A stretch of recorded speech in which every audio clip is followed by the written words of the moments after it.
So there's numerous things to do in Florence. We only had 5 days there, but we went to the places that were the most famous and the most recommended by the locals. This was the original Florence city wall that's still there despite all of the developments. We highly recommend that as one of your very first visits because you see an overlook of the entire city of Florence. There are some nice cafes there so that you can have a nice view while you're having a nice drink and some nice food.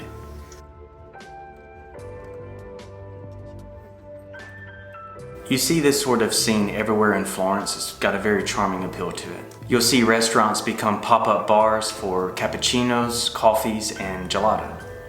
As a matter of fact, we saw gelato everywhere, and we made the joke, every time I saw a gelato stand, I was going to take out a video camera and capture it. The locals will know where the best gelato is, so make sure you ask someone before you just go to any of them. One of the things that I found peculiar about Florence is everywhere we went, when we saw a dog, it was always either a border collie or an Australian shepherd. While you're walking the streets of Florence, these are typical scenes that you'll see. Very picturesque, charming little restaurants, very narrow, very small, but the food is fantastic. A lot of the restaurants that are known for their prosciutto, for their ham, for their steaks, they like to hang the meats outside in windows for advertising. And I found the way they make their doors very narrow, but also very artistic. The knobs, the design of the knobs, the design of the lock and key mechanisms, I always find very interesting while I'm traveling. This was the very first cafe that Megan and I went to, and it was highly recommended by someone at our hotel. And I just wanted to do a quick panoramic view so you would see what some of these restaurants look like. Everywhere we went, it was all about the pasta and the red wine. Pasta bread is a staple food item in Italy. I want you to imagine the very best pasta you've ever had in your life. Whether that's ravioli, spaghetti, bread, whatever it is that you want to imagine. When we sat down to a restaurant in Florence, it was like that every single meal. It was the very best bread that I'd ever tasted in my life. The very best ravioli, the very best spaghetti. You could tell that they made the pasta, the noodles right there in that restaurant. Now, one of the ways to find these places is you ask locals. You ask people in the hotels, the hostels, wherever it is that you're staying. Ask them where are the best restaurants to go in the city, and they'll be more than happy to tell you.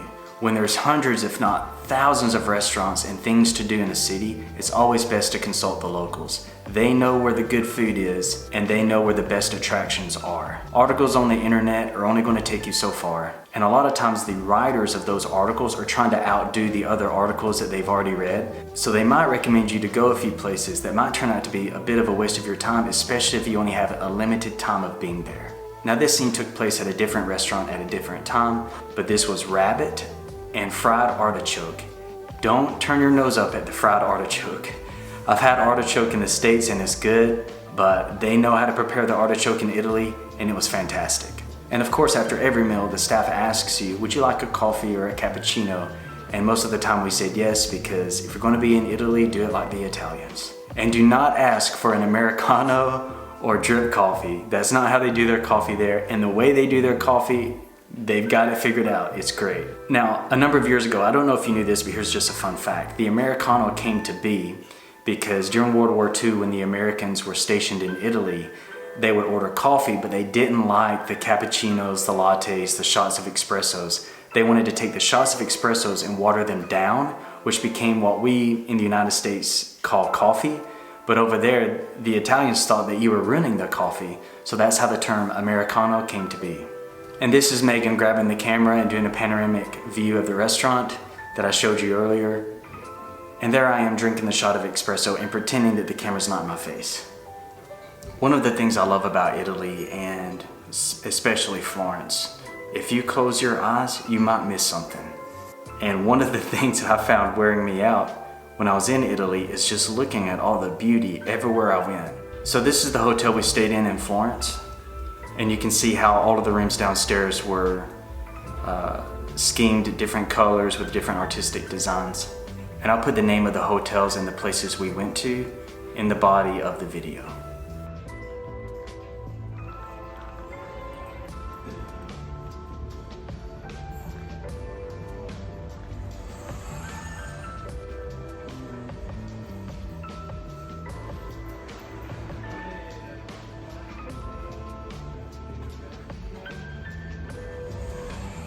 I even thought that the way the legs were designed on some of the furniture was worth documenting. Though gothic and beautiful, this hallway actually reminded me of the hallway in the movie The Shining. Elaborate staircases with matching ropes as handrails, and here was our view of some of the rooftops of Florence.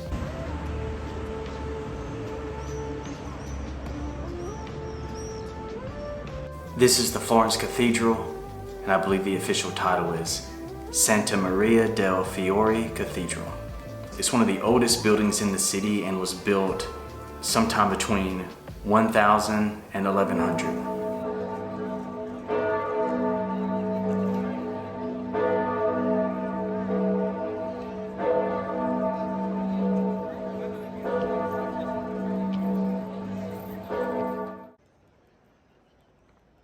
I wanted to do some close-ups on the art that you find on every side of a lot of these buildings, going back to the theme of if you blink you might miss something.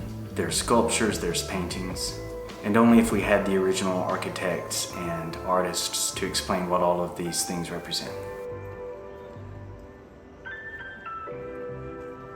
During one of our first days in Florence, we stopped at one of the gelato shops and the owner was there. And he had been on TV shows and he had written some books about gelato. He was considered an expert on gelato, and he shared something very interesting with us. He said that gelato was actually invented in Florence. The first gelato was made in the 15 or 1600s, and they had blended cream with ice and honey, and that was the world's first gelato. This is your gelato? Yeah, This is the name? Bondi. Yeah, you follow me in any social media. Like, where are you going? Where are you going? Now it's funny that he wasn't chasing a customer down. They actually had a mutual friend they had never met before, but they put two and two together while they were in the shop. She knew somebody that he knew, and she was an American student, and they just got along really well, and I think he wanted to catch her before she left.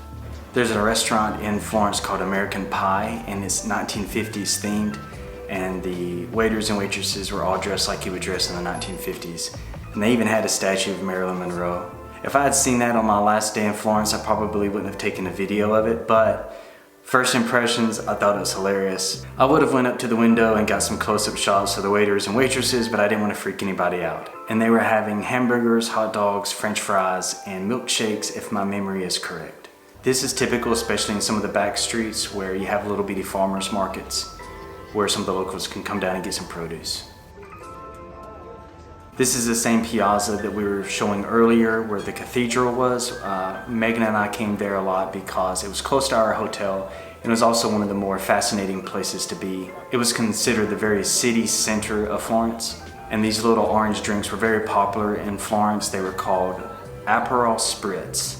3 parts Prosecco, which is the Italian version of champagne, 2 parts Aperol, which is this orange, bitter kind of liqueur, and then 1 part soda. But it was very good, and on a hot summer day, we understood why people liked them so much. Here's just some shots of streets that I really liked. As you can imagine, if you're not there and you can't feel the breeze, smell the food baking in the air, smell the flowers, see these things in person, as you know, so much is taking away when you're looking at video and photo versus actually being there in person. A very innocent video where I just got lucky someone was there, but it's an accurate portrayal of what everyday life in Florence looks like during the work week. A lot of these bridges were built in the 1500s, but one in particular that I'll show you in a moment was actually built in the 1st century. But despite when they were built, they always make beautiful views of Florence as well as great photographs. One of the things that I find interesting in video work is when you're taking video or photos of famous places or beautiful places that you've never been to before, also catching what the locals are doing in their everyday lives. I found this to be a very charming cafe where you find a roof where they meticulously placed vines to create a natural looking canopy.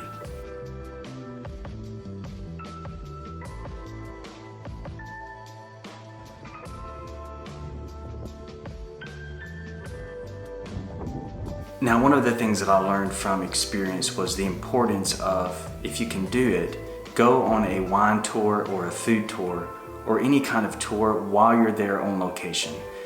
I'm not really big right now on going with tour groups. I like going at my own speed. I like creating my own schedule.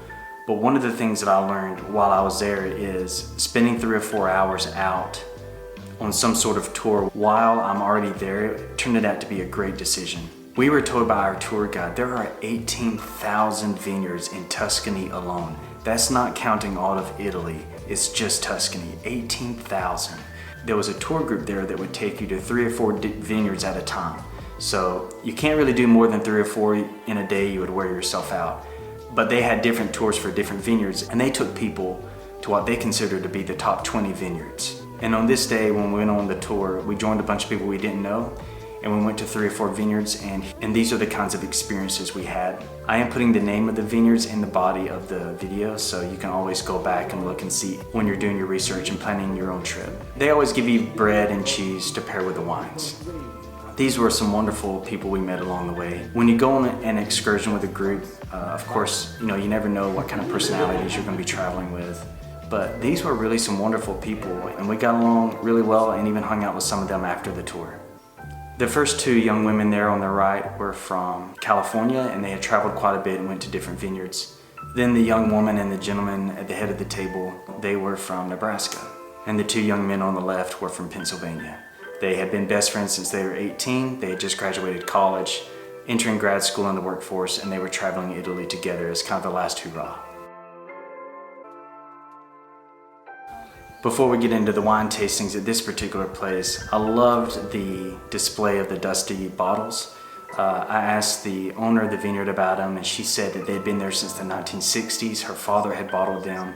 This belief that the older the wine, the better it becomes, only goes so far. It can get too old, and unfortunately these wines are too old to drink.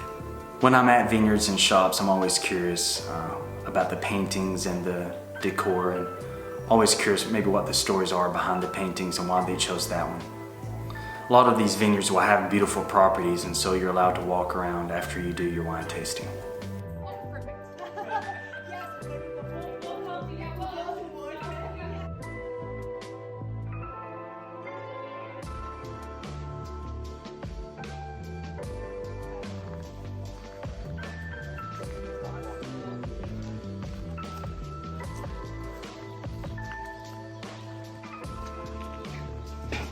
There's my fascination with the narrow doors.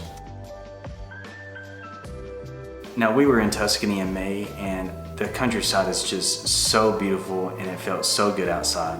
I had to take a video of it.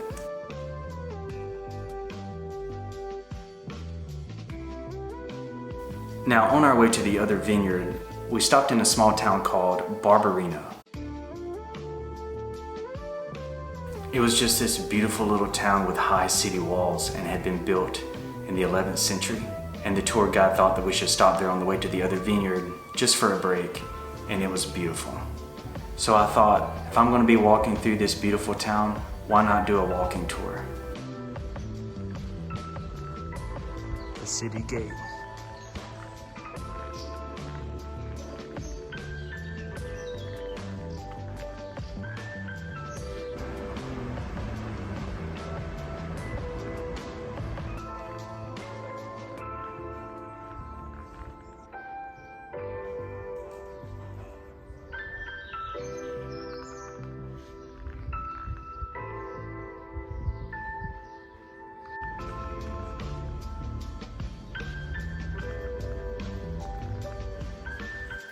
And if my memory is right, I think that this church was built in the late 1500s.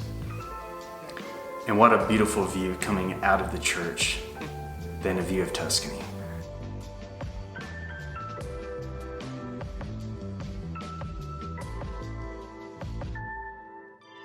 All vineyards have their own beauties, but at this particular vineyard, I found it more memorable because the red wine that they had, I found it to be the best red wine I'd had in all of Italy.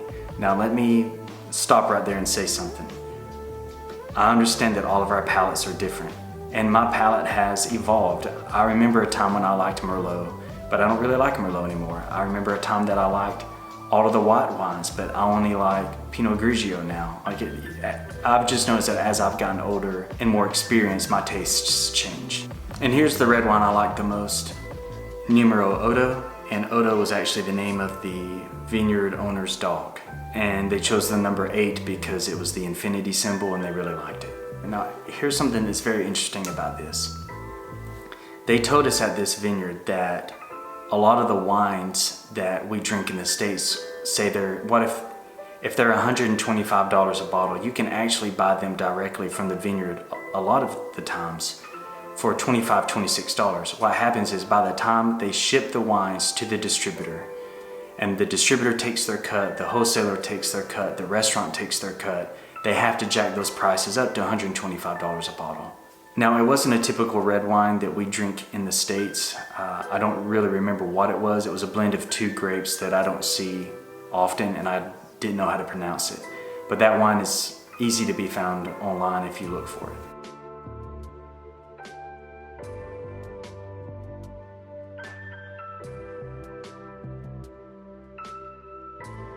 What vineyard doesn't need a crossbow hanging on the wall?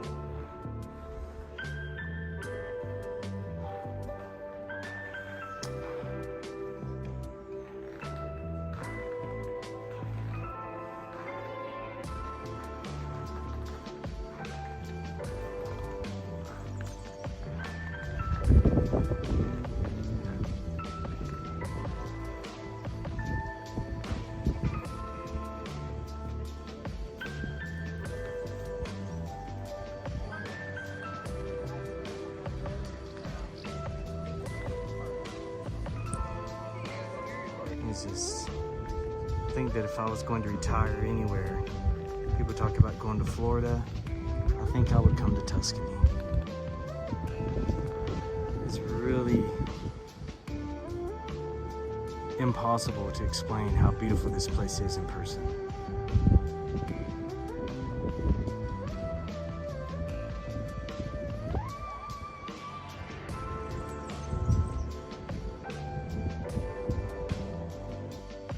Now, this is Hunter and Olivia. It's the couple from Nebraska that Megan and I got along with really well, and we ended up having dinner with them that evening. This is the very famous Florentine steak that is aged with salt, and the more rare it is, the better it's supposed to taste. I think they had theirs cooked medium rare, not medium well, medium rare. And I think that by the Florentine standards, that would have actually been overcooked. This was a common night scene in Florence, and then Hunter and Olivia invited us up to their rooftop bar. The pictures weren't that good, so I didn't include them, but this staircase I thought was magnificent. But don't worry, we didn't take the stairs to the top for the rooftop bar, we took the elevator. Now, Gusta Pizza was known to have the best pizza in Florence, so Megan and I definitely had to go there and try it out, and it was good. They cooked it in fire brick ovens, and the line to get in wrapped around the corner of the restaurant. Now, this next place is known to not only be the oldest gelato shop in Florence, but remember, gelato, according to the locals, was invented in Florence. So apparently this was the oldest gelato shop in the world.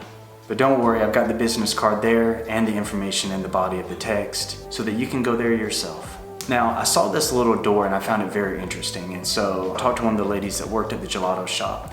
And when you went to a winemaker's home in the Middle Ages, you would knock on that little door, they would open it, there would be a bowl of vinegar there. You would dip the money in vinegar, hand it to them. They would take the money and give you a bottle of wine.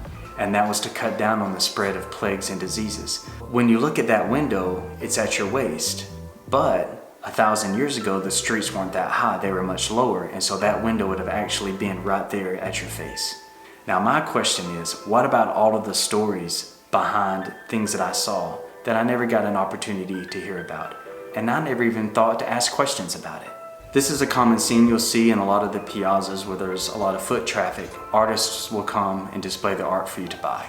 Also, just off from the city center is the market.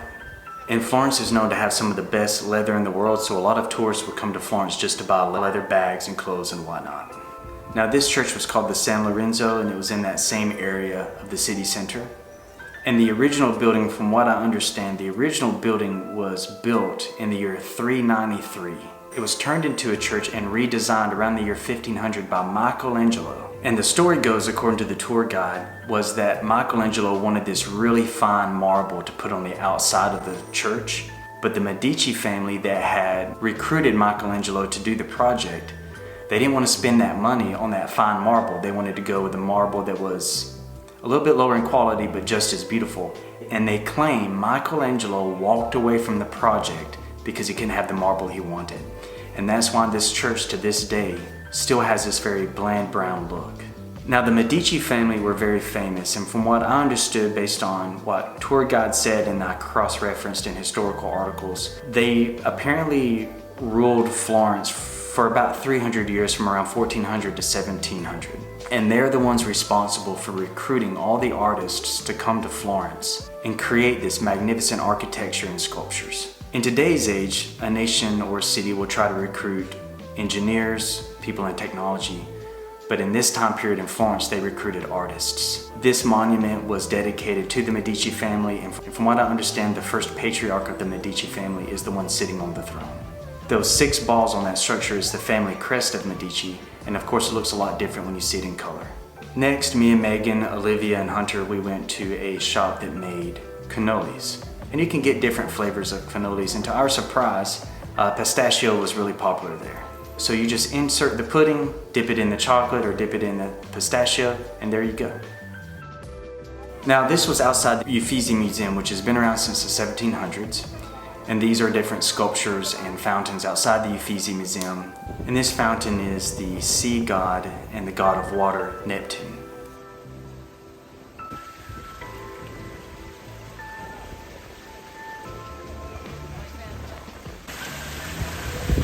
I did see some paintings by Rembrandt and Caravaggio and other famous artists, but these paintings I found particularly endearing because of the way these artists were able to make paint look like light. After the museum, Megan and I went for a walk, and we came upon this piazza where there was a live band, another man selling masks, and then a carousel.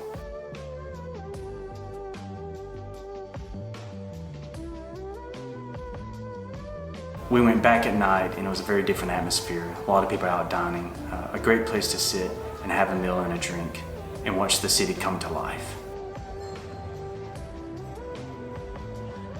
Then we met Hunter and Olivia for dinner, and we're fortunate enough to have a band there as well.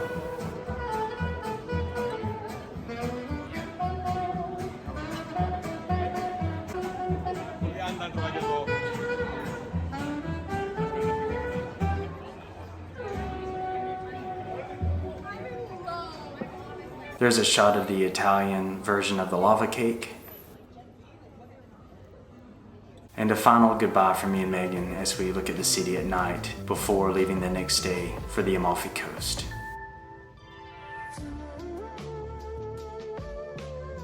Now, some of the locations that are popular and famous in Florence, I didn't document those, and I don't mean to not give them light. It's just that we went to the places where, after we did our research on the great places to go, we also asked locals where they would go if they only had a few days. And so we went to the places that they named, and I documented those. The wine tours were wonderful, and I highly recommend those if you have an opportunity to go to Florence. If you want a full list of not only the places that we went and the places that we could have went to but we didn't have time to go that are highly recommended to go to in Florence, you can find those in the body of this video.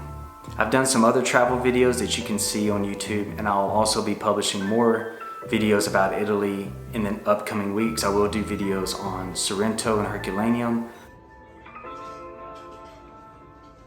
I'll do one on Capri.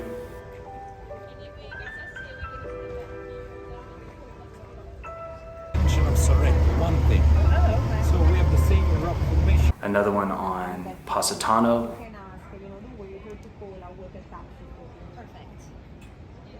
And then finally one on Rome, which is where Megan and I stayed before we came back to the United States.